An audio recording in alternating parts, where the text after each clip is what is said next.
सबको जय मसीह की। आप सबका स्वागत है आज की सभा में। धन्यवाद करते हैं, आज का दिन यहोवा ने बनाया है और हम इसमें आनंदित हैं। आज इस भली सुबह के लिए धन्यवाद करते हैं। आइए इससे पहले हम आराधना में जाएं। मैं एक वचन आपके सामने पढ़ना चाहूंगी। भजन संहिता में लिखा है, हे यहोवा तुझ पर हमारी आशा है, वैसे ही तेरी करुणा भी हम पर हो। मैं तो निरंतर आशा लगाए रखूंगा और तेरी स्तुति अधिक अधिक करता रहूंगा। मैं यहोवा की बाट जोता हूँ, मैं यहोवा उसी की बाट जोता हूँ और मेरी आशा उसके वचन पर है। परमेश्वर हमारी नई आशा है, वो जगत की ज्योति है। और आज जब हम आराधना करते हैं तो हमें ये याद रखना है कि प्रभु हमारे साथ है और किसी भी परिस्थिति में हम हैं, वो हमें नई आशा देने वाला है। आइए हम अपने आप को प्रार्थना के द्वारा तैयार करें इस आराधना के लिए। प्यारे प्रभु जी, धन्यवाद करते हैं आज के दिन के लिए, धन्यवाद करते हैं परमेश्वर, धन्यवाद करते हैं प्रभु कि हमारे दिल प्रभु जी आनंद और धन्यवाद से भरे हैं प्रभु जी। प्रभु आप राजाओं के राजा, करुणामय परमेश्वर है पिता। हमें अपनी शांति लगातार देने वाले हैं पिता प्रभु, क्योंकि आपका वचन कहता है जो कल्पनाएं प्रभु आपने हमारे लिए रखी हैं वो हानि की नहीं वरन लाभ की हैं, और अंत में तुम्हारी आशा पूरी करूंगा। आज प्रभु जी प्रार्थना करते हैं प्रभु इस आराधना में हमारे मनों को तैयार करें पिता, हमें लेके चले पिता, क्योंकि आपका वायदा है कि प्रभु आप हमें बढ़ाते हैं पिता। प्रार्थना करते हैं लगातार प्रभु आप हमारी परिस्थितियों में प्रभु जी हमें लेकर चलते हैं पिता परमेश्वर। धन्यवाद करते हैं इस उपस्थिति में पिता परमेश्वर, आपकी आनंद की भरी पूरी है पिता परमेश्वर। प्रार्थना करते हैं प्रभु हमें छुटकारा दे, इस आराधना में हमें चंगाई दे पिता परमेश्वर, और हमारे मनों में प्रभु जो बोझ है पिता परमेश्वर उसको ले ले पिता। धन्यवाद करते हैं प्रभु आज के दिन को, आज इस सुबह को प्रभु यीशु आपके हाथों में देते हुए प्रार्थना प्रभु यीशु के मीठे और सामर्थी नाम से मांग लेते हैं, आमीन।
हमारे साथ है पिता परमेश्वर, और हमारे बीच में मौजूद है पिता परमेश्वर, और आप जिंदा परमेश्वर है यीशु, जो हमारी रखवाली करता है पिता परमेश्वर।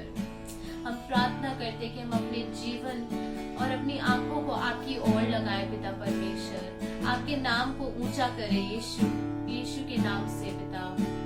होने दे पिता परमेश्वर, हमारे जीवन को उठा पिता परमेश्वर, ताकि तेरी महिमा हमारे जीवन से होने वाली बने पिता परमेश्वर। आज से हमारे जीवनों को बदल पिता परमेश्वर, हमें फिर से याद दिला कि परमेश्वर आप हमारे साथ है और आप हमारे साथ बने हुए हैं पिता। आप ही हमारी आशा है पिता परमेश्वर, यीशु के नाम में मांगते हैं, आमीन।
कल में हमारे साथ थे पिता, आज हमारे साथ है पिता परमेश्वर, और कल भी हमारे साथ रहेंगे पिता। हम जानते हैं कि ये सर्वदा का रिश्ता है पिता। धन्यवाद हो। ये प्रार्थना हम प्रभु यीशु मसीह के नाम से मांगते हैं। आमीन। सभी को जय मसीह की। आप सबका एक बार फिर से स्वागत है हमारी इस कलीसिया में जिसका नाम है फ्यूजन।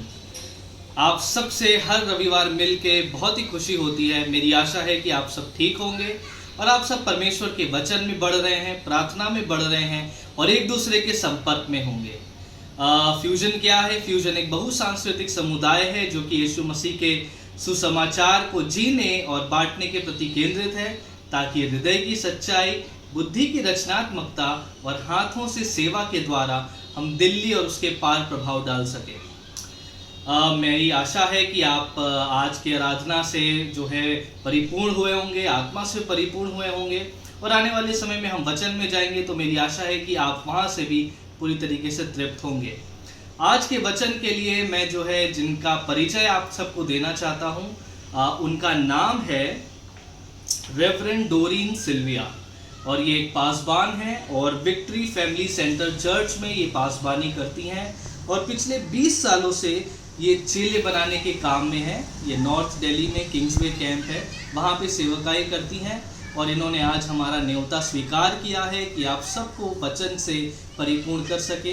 ये जो जैकलिन दीदी है उनकी बहन है और आज हम इनसे रूबरू होंगे और इनके वचन को आज हम देखेंगे। तो मेरी आशा है कि हम सब तैयार हैं इस वचन को ग्रहण करने के लिए और मेरी आशा है कि आप इसे एंजॉय करेंगे। आइए हम परमेश्वर के वचन की ओर चलते हैं। धन्यवाद। सबका अभिवादन करती हूँ प्रभु यीशु मसीह के नाम से। मेरे प्रिय भाई बहनों, बच्चों, बुजुर्गों, मैं सबका प्रभु यीशु मसीह के नाम से स्वागत करती हूँ। और जब हम परमेश्वर के वचन में, उसकी उन्नति के वचन के अंदर में हम जाते हैं, मैं विश्वास करती हूँ आप सब परमेश्वर के अनुग्रह में हैं, उसकी करुणा में बने हुए हैं। लगातार हम आपके लिए प्रार्थना कर रहे हैं और मैं विश्वास करती हूँ कि आप भी हमारे लिए प्रार्थना कर रहे हैं। और मैं आप सबको जय मसीह की कहती हूँ प्रभु के नाम में। और आज का वचन परमेश्वर अपने वचन के पढ़े जाने पर और सुने जाने पर आशीष से आप सब सुनकर और परमेश्वर के आनंद में और उसकी आशा में बने रहें। आइए हम छोटी सी प्रार्थना करें। इससे पहले हम परमेश्वर के वचन में जाएं। परमेश्वर ने हमें यह अवसर दिया है और मैं इसका धन्यवाद करना चाहती हूँ। आइए हम प्रार्थना करें। हे पिता परमेश्वर, मैं इस समय प्रभु जी अपने आप को दीन करती हूँ प्रभु। हम प्रार्थना करते हैं इस समय प्रभु अपने वचन के ऊपर आशीष दीजिए पिता परमेश्वर। आपका वचन जीवित है और आपका वचन प्रभु जी हमारे हृदयों को पिता शक्ति और सामर्थ्य देता है पिता। अपनी पवित्र आत्मा के द्वारा, इस वचन के द्वारा हमारी अगुवाई कीजिए। आमीन। आज हम बात करेंगे आशा का महत्व, इम्पोर्टेंस ऑफ होप। आज हम अगर दुनिया के अंदर चारों तरफ देख रहे हैं, बहुत सारी विपदाएं हैं, महामारी का प्रकोप है। हम देख रहे हैं बहुत सारी लड़ाई झगड़े, विपदाएं, नेचुरल डिजास्टर्स, कहीं पे भूकंप, बहुत सारी यहाँ पर हम देख रहे हैं चारों तरफ जो है निराशात्मक परिस्थितियां हैं। अब इन परिस्थितियों में हमारे पास चुनाव होता है कि निराशा में जाएं। जब हम परिस्थितियों को देखते हैं तो निराशा में जाना स्वाभाविक है, क्योंकि परिस्थितियां बहुत कठिन है। लोग डिस्करेजनेस में जा रहे हैं, डिस्पेयर में जा रहे हैं, नकारात्मक में जा रहे हैं। नहीं समझ आ रहा किसकी ओर देखे, कहाँ आशा करें, कौन आशा देगा। मनुष्यों पे आशा करें तो वो भी एक बुलबुले के समान है। धन पर आशा करें तो वो भी नहीं साथ दे रहा। और कहाँ पर आशा करें, किसके पास जाएं? प्रॉपर्टी पर करें, धन पे करें, अपनी शक्ति पे करें, किस चीज पर आशा करें? तो मेरे प्रिय भाई बहनों, मैं आपके पास एक बहुत अच्छा प्रभु का वचन लेकर आई हूँ कि आज हम किस जगह पर आशा रखें ताकि हमारी आशा ना टूटने पाए। आज से 28 साल पहले जब मेरा भी जीवन उन परिस्थितियों में था, निराशा में था, नहीं समझ आता था किस दिशा में जाऊं, जब मुझे बताया गया, मेरे कानों तक, मेरे हृदय तक वो वचन पहुंचा कि आशा केवल आकाश और पृथ्वी को बनाने वाले परमेश्वर की ओर से। और जब मैं वो 28 साल पहले उस आशा को, उस प्रभु को मैंने जाना, तो आज भी जीवन की यात्रा में यहाँ तक परमेश्वर ने हमें अपनी सामर्थ्य के द्वारा लेकर आया है। आज भी मेरी आशा उसी में है, कल भी मेरी आशा उसी में रहेगी, और जब तक हम इस पृथ्वी पर हैं, मैं इस पृथ्वी पर यात्रा कर रही हूँ, मैं उसी में अपनी आशा रखूंगी। प्रभु ने मेरी आशा को कभी नहीं तोड़ा, प्रभु आपकी आशा को कभी नहीं तोड़ेगा, अगर हम अपनी आशा को, अपनी होप को उस बनाने वाले परमेश्वर में रखेंगे। तो आज हम देखेंगे आशा का महत्व। आशा एक महत्वपूर्ण तत्व है जो हमारे जीवन में आनंद को बने रहने में सहायता करता है। प्रभु का आनंद हमारी शक्ति है, मैंने पिछले मैसेजेस में बताया। साहस देता है हमें ढांढस देता है, और हमारे अंदर एक उत्पन्न करता है उम्मीद को, परमेश्वर का आनंद। आशा में और आनंद में बहुत एक साथ में एक दूसरे के ऊपर निर्भर है। अगर हम आनंदित हैं तो हमारे पास आशा है, और अगर हमारे पास आशा है तो उस आशा में हम आनंदित रह सकते हैं। आमीन। तो आज मैं 3 वचनों को पढ़ूंगी, और हमारी इस आशा का आधार क्या है। तो हमारा आधार आशा का सही होगा, स्रोत सही होगा, तो हमारी आशा कभी नहीं टूटेगी। आज आधार सही नहीं है, इसलिए लोग निराशा में जा रहे हैं। अगर हम सही स्रोते में, सही जगह पर आशा रखेंगे, तो आपकी आशा, मेरे प्रिय भाई बहनों मित्रों, कभी नहीं टूटेगी। और मैं वचन में से पढ़ूंगी रोमियो की पुस्तक 15 अध्याय, पवित्र शास्त्र बाइबल में से 15 अध्याय 13 से। सो परमेश्वर जो आशा का दाता है, तुम्हारे विश्वास करने में सब प्रकार के आनंद और शांति से परिपूर्ण करे, कि पवित्र आत्मा की सामर्थ्य में तुम्हारी आशा बढ़ती चली जाए। जब हम परमेश्वर में भरोसा करते हैं, यहाँ लिखा हुआ है परमेश्वर जो आशा का दाता है, जो देने वाला है, जो सोता है, अगर हम उसके ऊपर आशा रखते हैं, तो यहाँ पर लिखा है आनंद और शांति से वो हमें परिपूर्ण करता है, भर देता है। क्योंकि वचन कहता है यीशु मसीह जीवन देने आए, बहुतायत का जीवन देने आए, तो हमें परिपूर्ण करता है, हमारा प्याला भरता है, हालेलुया, उमड़ जाता है। और पवित्र आत्मा की समझ से तुम्हारी आशा बढ़ती जाए, आपकी आशा बढ़ती जाए, घटे ना, बढ़ती जाए। जहाँ परमेश्वर में उस आशा के दाता के अंदर अपनी आशा रखते हैं, तो हमारी आशा बढ़ती जाती है। दूसरा वचन रोमियो की पुस्तक 12 अध्याय और 12 में ऐसा लिखा हुआ है, आशा में आनंदित रहो, कलेश में स्थिर रहो, प्रार्थना में नित्य लगे रहो। 3 बातें यहाँ पर वचन हमें उत्साहित कह रहा है। आइए हम प्रभु के वचन को पकड़े रहे, प्रभु को पकड़े रहे। जहाँ लिखा है आशा में आनंदित रहो, लगातार आनंदित रहो, कलेश में स्थिर रहो। कलेश है, दुनिया पर है, परिवारों पर है, परिवारों में है, कलेश के समय में है, लगातार, लेकिन नित्य प्रार्थना में लगे रहो, क्योंकि प्रार्थना ही कुंजी है उस आनंद को बनाकर देने के लिए, और उसी में हमें आशा है। तीसरा वचन पढ़ूंगी, क्योंकि हर एक विश्वास करने वालों के लिए धार्मिकता के निमित्त मसीह में व्यवस्था का अंत है। रोमियो 10:4 मैंने लिखा है, विश्वास जब हम करेंगे तो परमेश्वर जो है हमारी प्रार्थना को सुनेगा। और यहाँ पर लिखा हुआ कि यदि तू मुंह से यीशु को प्रभु जानकर अंगीकार करे, मन में विश्वास करे कि परमेश्वर ने उसे मरों में से जिलाया, तो तू निश्चय उद्धार पाएगा, निश्चय आशा पाएगा, निश्चय उसमें से निकलेगा, परिस्थितियों से निकलेगा। परमेश्वर उद्धार करने आए, परमेश्वर परेशानियों से, तकलीफों से और बीमारियों से उद्धार करने आए। ये हमारी आशा, ये प्रभु का वचन हैगा। और हम यहाँ पे देखते हैं आशा क्या है। आशा एक महत्वपूर्ण दृष्टिकोण है। आशा और आनंद एक दूसरे पर है, जैसे मैंने पहले बताया, जैसे एक बीज और फल। अगर हमारे पास बीज है तो हमारे पास फल आएगा, बीज को बोएंगे तो फल आएगा। अगर फल है तो फल के अंदर बीज होता है, और जब बीज को हम बोते हैं तो फल आता है। एक दूसरे के साथ जुड़े हुए हैं। तो आशा और आनंद एक साथ निर्भर है। मेरे प्रिय भाई बहनों, परमेश्वर का आनंद आपकी ताकत है। इन परिस्थितियों में परमेश्वर की शक्ति में बने रहें, निराश ना हो, निरुत्साहित ना हो, डिप्रेशन में ना जाएं और निराशा में ना जाएं। ये मैं आपको इनकरेज करना चाहती हूँ। यहाँ लिखा है आशा का क्या अर्थ है। आशा एक निजी दृष्टिकोण है। ये हमारा एक दृष्टिकोण है। हम किस दृष्टिकोण से परिस्थितियों को देखते हैं। हमारे अगर एक पहाड़ है तो हम उस पहाड़ को उस जगह से देखते हैं जो हमारे सामने खड़ा, हम नीचे स्थल से देखते हैं तो वो सामने पहाड़ बहुत बड़ा नजर आता है, लेकिन उसी पहाड़ को अगर हम विश्वास की आंखों से देखते हैं, परमेश्वर की नजर से देखते हैं, तो वो पहाड़ जो हैगा वो वहां से हट जाएगा। अगर हम विश्वास करते, विश्वास जो है, विश्वास का मतलब है यहाँ पर कि हम परमेश्वर के ऊपर और उसके वचन के ऊपर विश्वास करें, तो परमेश्वर जो है हमारी हर प्रार्थना का उत्तर देंगे और हमें आशा देंगे, हर परिस्थिति से हमें बाहर निकालेंगे।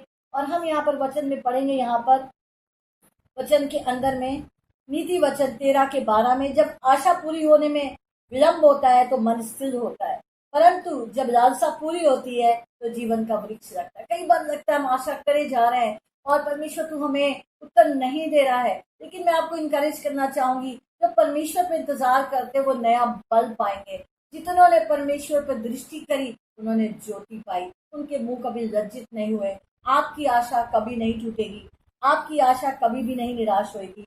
और यहाँ पर लिखा हुआ है, मैं भजन संहिता 71 का मैं यहाँ पर पढ़ूंगी, और यहाँ पर लिखा हुआ है परमेश्वर के वचन के अंदर में, इस वचन में 71 के अंदर में लिखा हुआ है कि मैंने, आशा का अर्थ है मैंने परमेश्वर पे आशा की। और रोमियो 2 तिमोथी 1:12 में ऐसा लिखा हुआ है, वचन में ऐसा लिखा हुआ है, 2 तिमोथी, इस कारण मैं इन दुखों में भी उठाता हूँ पर लज्जाता नहीं, दुखों को उठाता हूँ, क्योंकि मैंने जिसमें प्रतीति की मैं जानता हूँ कि वो मेरी उस दिन तक रखवाली कर सकता है। पूरी रीति से परमेश्वर हमारी रखवाली करने वाला परमेश्वर। इस कठिन समय में भी अपनी आशा ना खोएं, परमेश्वर पे विश्वास रखें।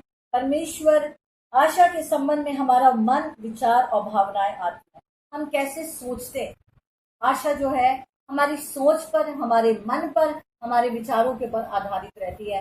परिस्थितियों को देखकर हम कैसे सोचते, सकारात्मक तरीके से सोचते या नकारात्मक तरीके से सोचते। नेगेटिव सोचते, कुछ नहीं हो सकता, कुछ नहीं होगा, ऐसा हो जाएगा। अगर हम इन परिस्थितियों के अंदर ऐसे जाते हैं तो निराशा में जाने का अवसर होता है। और अगर हम ऐसे सोचते हैं परमेश्वर के वचन के अनुसार कि परमेश्वर हमारे साथ है, सब बातें मिलकर भलाई के लिए उत्पन्न होंगी उन लोगों के लिए जो परमेश्वर में विश्वास करते हैं। तो आज हम एक यहाँ पर एग्जाम्पल लेंगे, वचन का एग्जाम्पल हम लेंगे, अब्राहम के जीवन से हम उदाहरण देखेंगे।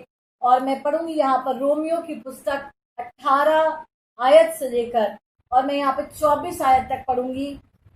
अब्राहम ने, उसने निराशा में भी आशा रखकर विश्वास किया, इसलिए उस वचन के अनुसार कि तेरा वंश ऐसा होगा कि बहुत सी जातियों का पिता है। उसके पास आशा नहीं थी, लेकिन निराशा में भी उसने आशा रखी, निराशा में भी विश्वास रखा। तो इसी पॉइंट को आज मैं जोर देना चाहूंगी। निराशा की परिस्थितियों में भी आशा रखें। हो सकता है नौकरियां चली गई हो सकता है बिजनेस न चल रहा, हो सकता है बिल बहुत बढ़ गए हो, सब कुछ हो सकता है, निराशा लग सकती है परिस्थितियों को देखकर, लेकिन उसमें भी आशा को रखने के लिए परमेश्वर का वचन उत्साहित करता है। और यहाँ लिखा हुआ है, और वो 100 वर्ष का था, मरे हुए शरीर में सारा के गर्भ की मरी हुई किसी दशा जानकर विश्वास निर्बल न हुआ। मेरे प्रिय भाई बहनों, यहाँ लिखा है सारा का गर्भ मरी हुई अवस्था में था, और वो भी मरे हुए शरीर जैसा बुजुर्ग था, लेकिन फिर भी उनकी आशा में वो निर्बल ना हुए, अपने विश्वास में निर्बल ना हुए, अपने विश्वास को उस परमेश्वर में ना खोएं जिसने आपको बनाया, जिसने आपके लिए योजना रखी है, आपके परिवार के लिए योजना रखी है, आपके नगर के लिए योजना रखी है, आपके देश के लिए योजना रखी है, आपकी कलीसिया के लिए योजना रखी है। उन्होंने विश्वास किया और आज आप भी विश्वास करें। और यहाँ पर लिखा हुआ है, और न अविश्वासी होकर परमेश्वर की प्रतिज्ञा पे संदेह किया, पर विश्वास में दृढ़ होकर परमेश्वर की महिमा करी। विश्वास में संदेह नहीं किया। जब हम संदेह करते हैं उस जहर के समान होता है जो जाती और आती है, और ऐसे व्यक्ति को कुछ नहीं मिलता। लेकिन परमेश्वर पे उसने संदेह नहीं करा, उसने ये नहीं देखा कि मैं बुजुर्ग हूँ, उसने ये नहीं देखा कि अवस्था कितनी बूढ़ी है, ये नहीं देखा, लेकिन परमेश्वर ने उससे कहा, परमेश्वर ने उसको बोला, परमेश्वर ने उसको वायदा किया और उसने उस पर विश्वास किया। आज परमेश्वर के वायदे हमारे पास है, वचन हमारे पास है, उस वायदों को थामे रखें। और यहाँ पर लिखा हुआ है, कि उसने विश्वास में दृढ़ होकर परमेश्वर की महिमा करी। परमेश्वर की आप महिमा करें, परमेश्वर के भजन गाएं, इन परिस्थितियों में लगातार आराधना करें। आराधना में छुटकारा है मेरे भाई बहनों, ये ताया हुआ है। मैंने इन सालों में हमेशा मैं लगातार परमेश्वर की हर परिस्थिति में आराधना करती हूँ। जब आराधना आप करेंगे छुटकारा आएगा, परमेश्वर उसमें परमेश्वर को महिमा मिलेगी। और यहाँ लिखा हुआ है, और निश्चय जान जिस बात की उसने प्रतिज्ञा करी उसके पूरे करने में वो सामर्थ्य है। परमेश्वर ने प्रतिज्ञा करी है, परमेश्वर ने अपनी प्रतिज्ञाएं आपके लिए दे रखी है, मेरे लिए दे रखी है, और वो प्रतिज्ञा को पूरा करने में सामर्थ्य है। उसने कहा है वो बचाएगा, अपनी प्रजा की अगुवाई करेगा, अच्छी अच्छी भोजन वस्तुओं से तृप्त करेगा, तुम्हारी जवानी को उकाब की नाई कर देगा। परमेश्वर के ये सारे वायदे हैं, परमेश्वर ने सब कुछ कहा है। उसकी प्रतिज्ञा को थामे रहें, आपकी आशा नहीं टूटेगी। इस कारण उसके लिए धार्मिकता गिना गया। और यहाँ पे लिखा है, आशा एक सकारात्मक दृष्टिकोण है, आशा एक उम्मीद है। आशा में हम लगातार बने रहें, उम्मीद रखें, आशा को ना खोएं।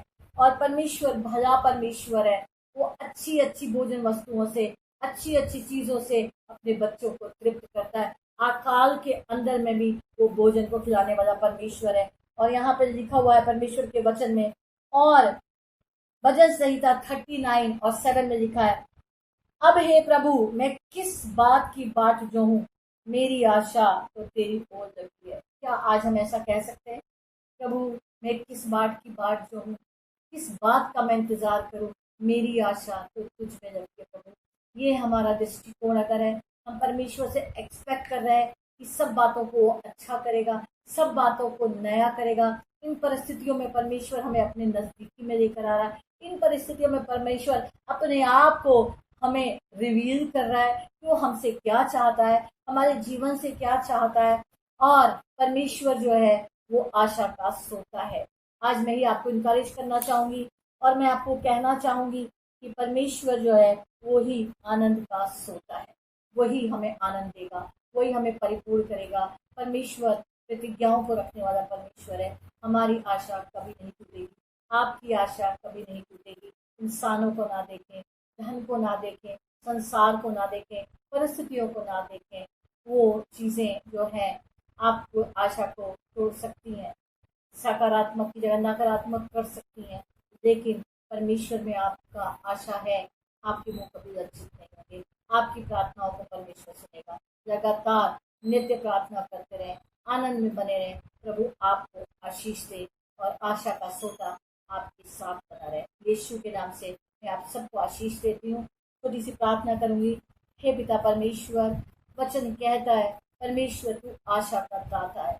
जब हम तुझ में बने रहते हैं प्रभु, तेरा वचन हम में बना रहता है, तो परमेश्वर तू हमें अपनी आनंद, अपनी शांति से परिपूर्ण करता है और अपना आनंद भरपूरी से देता है। प्रभु हमारी आशा कभी नहीं टूटेगी, क्योंकि हमने अपनी आशा परमेश्वर आप में रखी है, जिसने आकाश और जमीन को बनाया, हमें सृजा, सृष्टिकर्ता परमेश्वर। हमारी आशा प्रभु आप में है। लगातार अपना आनंद और आशा की भरपूरी हमारे हृदयों में बना के रखिए। यीशु के नाम को सारा आदर महिमा देते हुए मैं प्रार्थना करती हूँ, आशीष देती हूँ सारे मेरे भाई बहनों को प्रभु आपके नाम से। आमीन। सबको जय मसीह की। परमेश्वर आप सबको आशीष दे।